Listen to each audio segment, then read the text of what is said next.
Bonsoir à tous. Tout d'abord, je me présente pour ceux qui ne me connaissent pas. Je m'appelle Mbosamba Austin Jadot. Je viens ici pour témoigner les bienfaits de Dieu dans ma vie.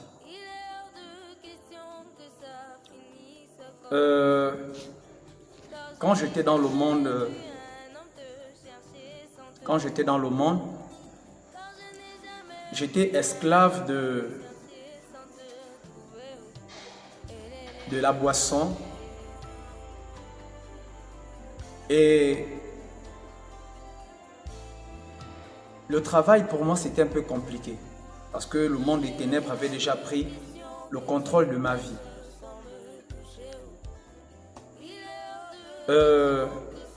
J'ai vécu des situations vraiment très compliquées dans ma vie, surtout dans l'alcool.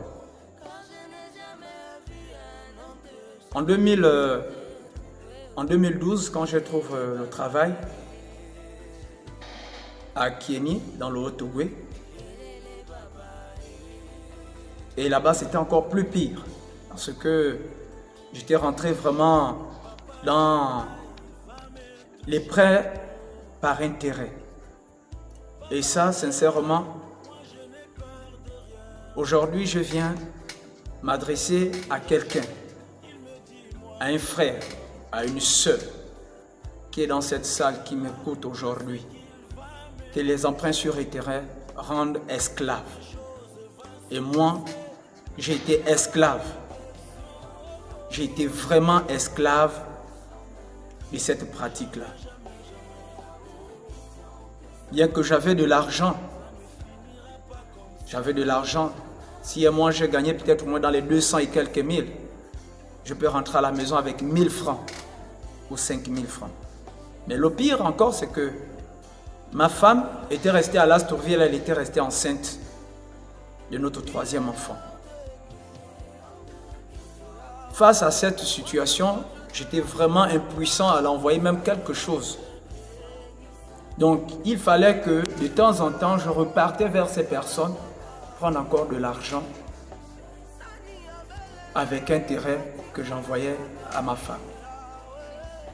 La situation était vraiment compliquée que même au niveau du travail, j'avais parfois des problèmes avec les chefs. Je m'absentais. Si j'ai dormi le week-end dans le vin, lundi, mardi, je suis posé à la maison.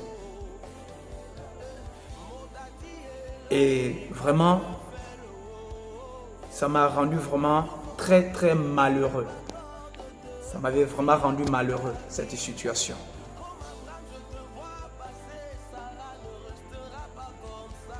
Gloire soit rendue à Dieu, j'avais trouvé un homme, un pasteur, à Kieni, un pasteur de l'Alliance chrétienne qui m'avait interpellé. En me disant, fils, la vie que tu es en train de mener n'est pas une bonne vie. Ça c'est le nom que le monde t'a donné. Malheureux, rigolo, ivrogne. Ça, c'est le nom, ce sont les noms que le monde te donne. Irresponsable. Mais Dieu t'appelle aujourd'hui. Dieu t'appelle aujourd'hui. Dieu t'appelle aujourd'hui. Vas-y et dors. Réfléchis. Regarde comment ta femme et tes enfants sont en train de passer les moments difficiles. Je vous assure, bien-aimés dans la foi, c'était vraiment compliqué. Gloire soit rendue à Dieu. J'ai dormi et j'ai pris la décision. Le lendemain, je suis allé vers ce pasteur. Je lui ai dit, pasteur, je veux renoncer à la vie du monde. Et c'est comme ça, il a commencé à faire des prières pour moi. Et quand je suis reparti à la maison, j'ai fléchi mes genoux devant Dieu. Je me suis mis à pleurer. J'ai fléchi mes genoux devant Dieu. J'ai dit à Dieu, je dis Seigneur, le jour où j'ai commencé à prendre mon premier verre de vin, Je n'étais pas parti voir un tradipraticien ou quoi que ce soit, ou bien je n'avais pas pris un médicament pour boire le vin. C'est avec un cœur que j'avais pris la décision de boire le vin, et c'est avec ce même cœur qu'aujourd'hui, je prends la décision d'abandonner le vin et d'abandonner toutes les pratiques qui ne te glorifient pas. Je veux maintenant suivre ta voie. Je veux marcher en nouveauté de vie avec toi. Et si tel, Seigneur, est ta volonté, comme tu le dis dans ta parole, que tu n'abandonnes point celui qui veut venir à toi, mais voici. Et quand je suis sorti de là, bien-aimé, de 2012 jusqu'à maintenant, Dieu a fait de grandes choses dans ma vie. Les dettes que j'avais, je devais au moins plus de 400 ou 500 000 francs de bons à Akieni. Mais je vous assure, Dieu a fait un miracle. Dieu a fait un miracle. Le miracle que Dieu a fait, c'était quand je fréquentais l'église, je crois 2 mois après, pendant que nous étions en train de prier, le mois prochain, quand le mois arrivait, quand je vais prendre mon bulletin, sur une somme de 550 000 francs que je ne m'y attendais même pas, qui m'a permis de régulariser toutes les dettes que j'avais. Je n'étais pas parti en congé, je n'avais pas demandé une avance sur le salaire, non, 550 000 francs qui étaient venus dans mon bulletin. Même moi-même, j'étais étonné. Et cette somme m'avait permis de régulariser toutes mes dettes. Et j'ai compris que c'était le miracle de Dieu. Parce que j'avais pris la décision de sortir de là. Depuis lors, Dieu a fait de moi aujourd'hui un homme responsable. Gloire soit rendue à Dieu, qui est stable. Je suis un homme marié aujourd'hui par la grâce de Dieu. Si je continue dans cette voie, je ne sais pas ce que je devais être aujourd'hui. Bien-aimé, Dieu existe, il est vrai et il sauve. Ça, j'en suis un témoin oculaire. J'en suis un témoignage vivant. Ce que je vous dis me vient du fond du cœur et c'est ce que j'ai vécu. Vraiment, si quelqu'un dans cette salle vit la même situation que j'ai vécue, je te le dis aujourd'hui, frère, je te le dis aujourd'hui, sœur, donne ta vie en Christ et tu verras la gloire de Dieu s'accomplir dans ta vie. C'est un peu dans ces mots que j'ai témoigné. Vraiment que Dieu nous bénisse tous. Amen. Bonsoir à tous. Moi, c'est la sœur Marina de Jata Ayuli. Je suis devant vous ce soir parce que je veux témoigner de ce que Jésus a fait dans ma vie. Alors, je ne suis pas née chrétienne. Avant d'être chrétienne, j'étais comme tout le monde, toutes les jeunes filles dans la rue. Je fréquentais les bars. Déjà, je suis née chaude. Et les autres disaient même que je n'avais pas besoin de consommer les alcools pour faire la folie parce que j'aimais tellement la fête. Toutes les fois que j'écoutais la musique quelque part, je ne pouvais pas dormir. Les boîtes de nuit, là, c'était ma maison. J'avais des copines. Alors là, on partait vraiment dans tous les sens. À l'école, c'est vrai, j'apprenais bien.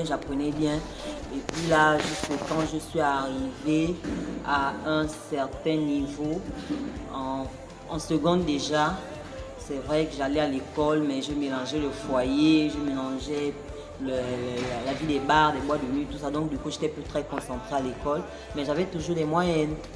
Je suis allée jusqu'en classe de terminale. Quand je suis arrivée en terminale, j'ai raté le bac la première fois. Quand je rate le bac la première fois, l'échec au bac m'a fait tellement mal que je me suis juré de ne pas rater le bac l'année qui suivait parce que l'échec faisait vraiment mal. Quand la deuxième année, je me suis dit, bon, certainement l'année dernière, j'ai raté parce que je n'étais pas assez préparée, je n'étais pas concentrée. Bon, cette fois-ci, je ne rate pas le bac cette année-ci. À la rentrée, je me suis coupé les cheveux. La jupe, déjà, je n'avais pas slimé ma tenue comme d'habitude. J'ai gardé la tenue là comme les masseurs de catholique.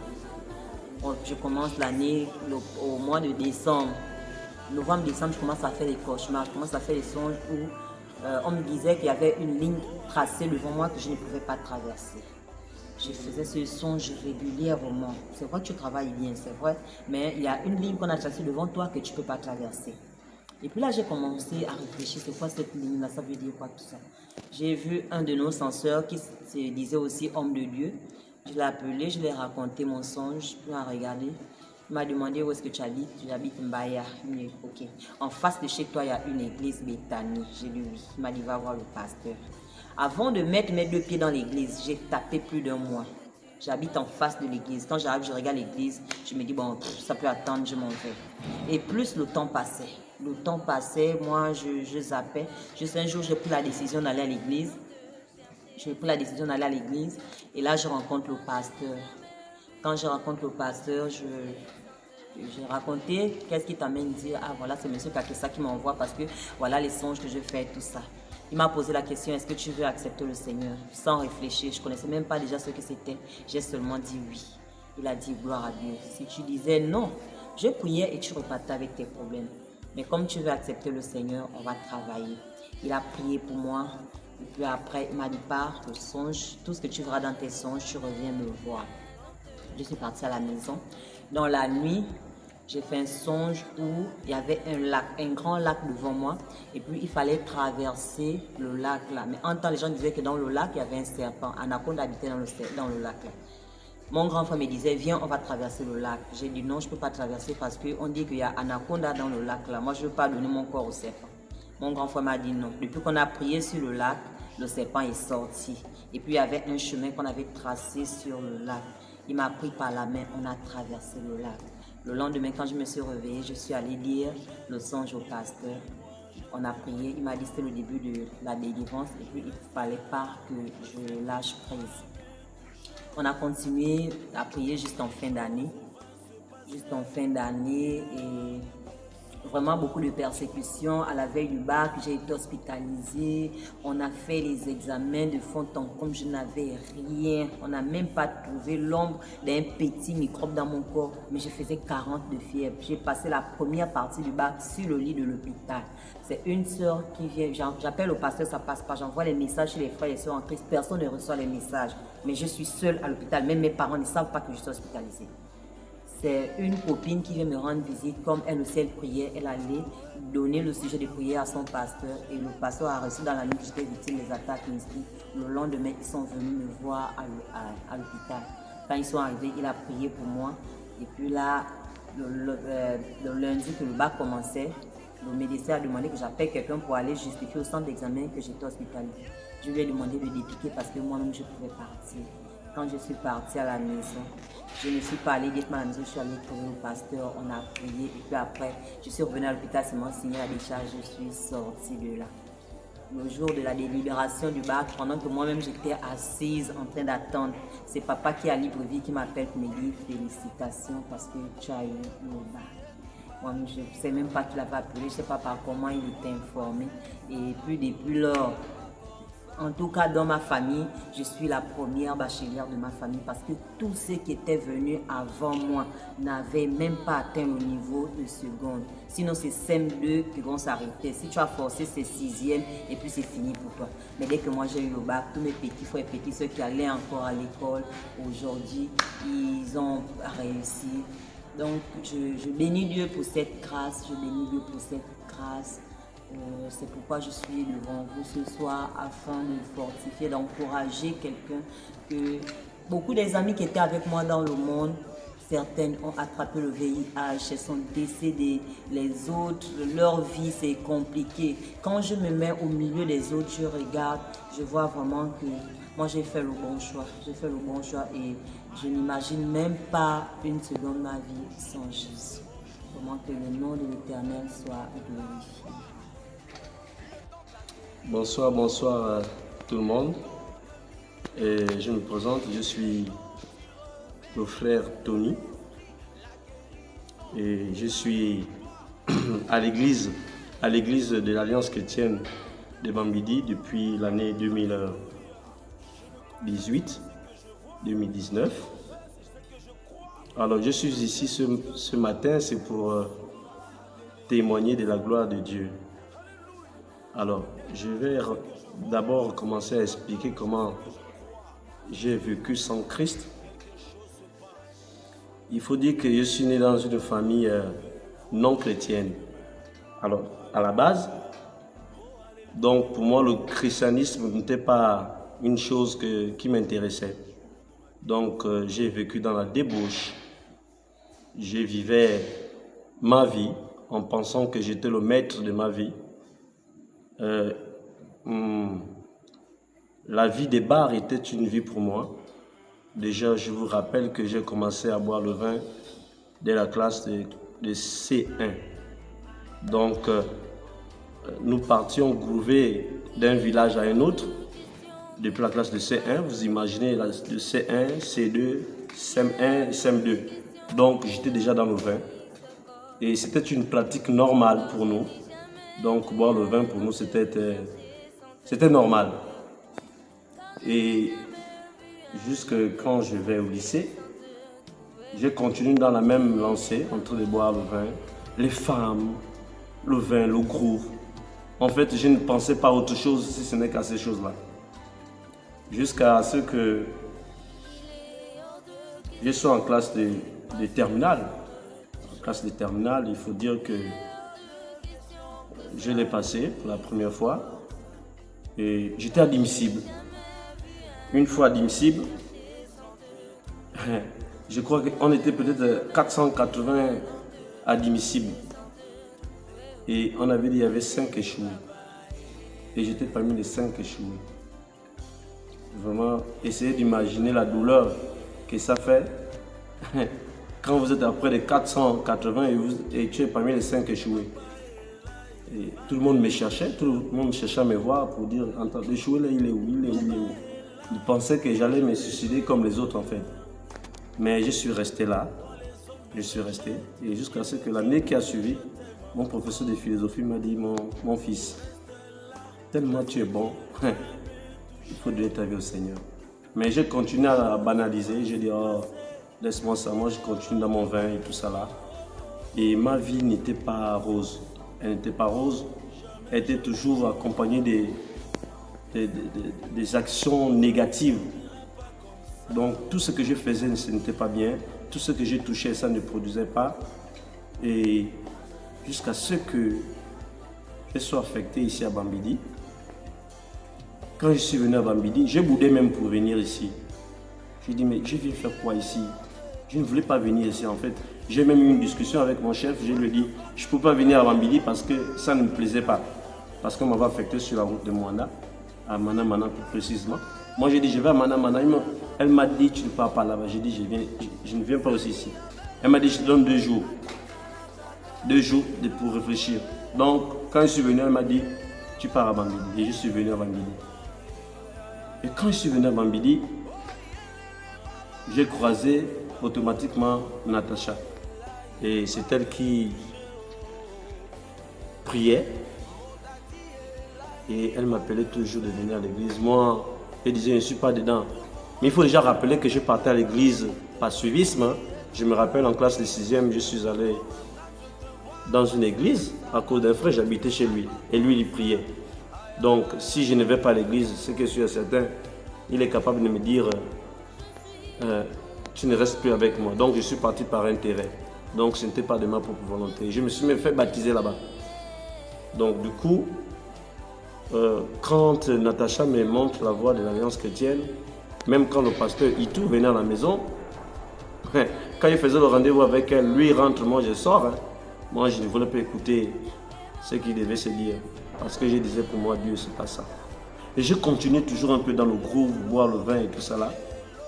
Et sincèrement, ma vie n'était pas bonne. Ma vie n'était pas bonne.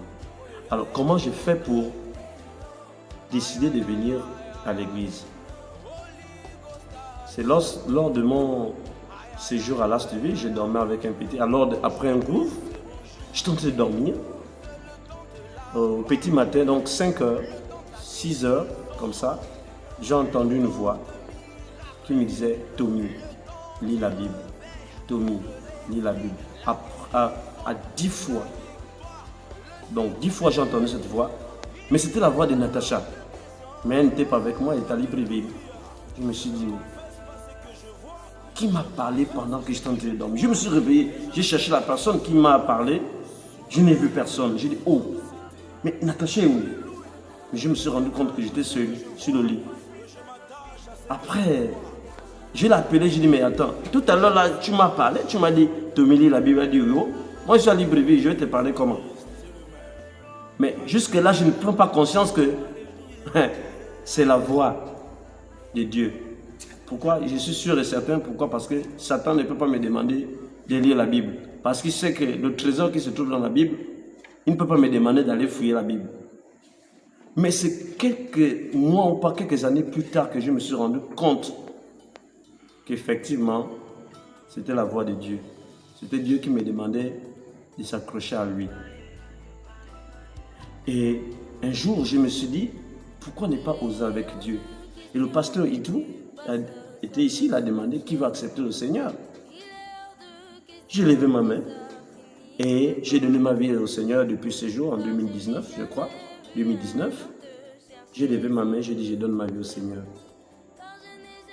Et vraiment, je rends grâce au Seigneur parce que depuis que j'ai donné ma vie au Seigneur,